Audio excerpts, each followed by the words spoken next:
حر ابن یزید ریحی سے فرمایا، ابن اسیر نے لکھا ہے کہ حر نے عمر ابن سعد کے لشکر سے علیحدہ ہو کے توبہ کی غرض سے حضرت امام حسین علیہ السلام کی خدمت میں حاضر ہو کر عرض کیا، میں نے یہ سوچا بھی نہ تھا کہ یہ لوگ معاملے کو اس حد تک لے جائیں گے اور سچ مچ آپ علیہ السلام سے جنگ کرنے لگیں گے، ورنہ ہرگز ان کا ساتھ نہ دیتا۔ میں نے تو آپ علیہ السلام کے خلاف جو جو کام کیے ہیں اور آپ علیہ السلام کا راستہ روکا ہے، اب ان سب خطاؤں سے توبہ کے لیے آپ علیہ السلام کی خدمت میں حاضر ہوا ہوں، اور اس بات کا عزم کرتا ہوں کہ مرتے دم تک آپ کی مدد کرتا رہوں گا، اور اس بات کا عزم کرتا ہوں کہ مرتے دم تک آپ کی مدد کروں گا اور آپ علیہ السلام کے قدموں میں جان نثار کر دوں گا۔ کیا آپ میری توبہ قبول فرمائیں گے؟ امام علیہ السلام نے ان کے جواب میں فرمایا، ہاں، خدا تمہاری توبہ قبول کرے گا اور تمہارے گناہ بخش دے گا۔ طبری اور ابن کثیر نے لکھا ہے کہ حر نے حبیب کی شہادت کے بعد نماز ظہر سے پہلے زہیر کے ساتھ مل کر دشمن پر حملہ کیا۔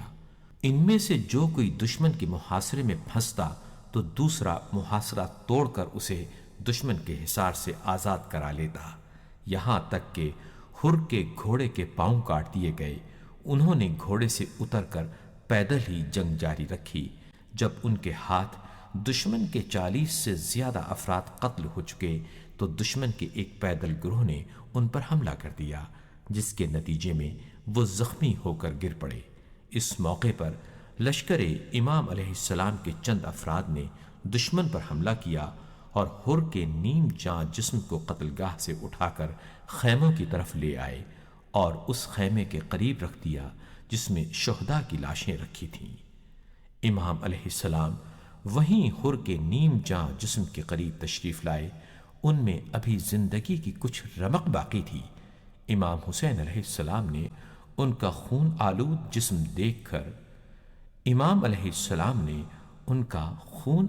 جسم دیکھ کر وہی جملہ ادا کیا جسے امام حسین علیہ السلام بارہا فرما چکے تھے، یہ اہل کوفہ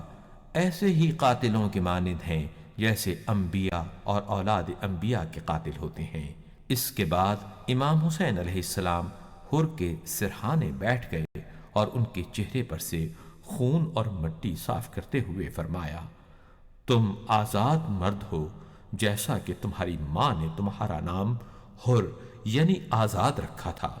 تم اس دنیا اور آخرت دونوں میں آزاد ہو۔ پھر حر کے غم میں یہ اشعار پڑھے جن کا ترجمہ یہ ہے، حر جو قبیلہ بنی ریاح سے تعلق رکھتا ہے، کیسا جواں مرد ہے،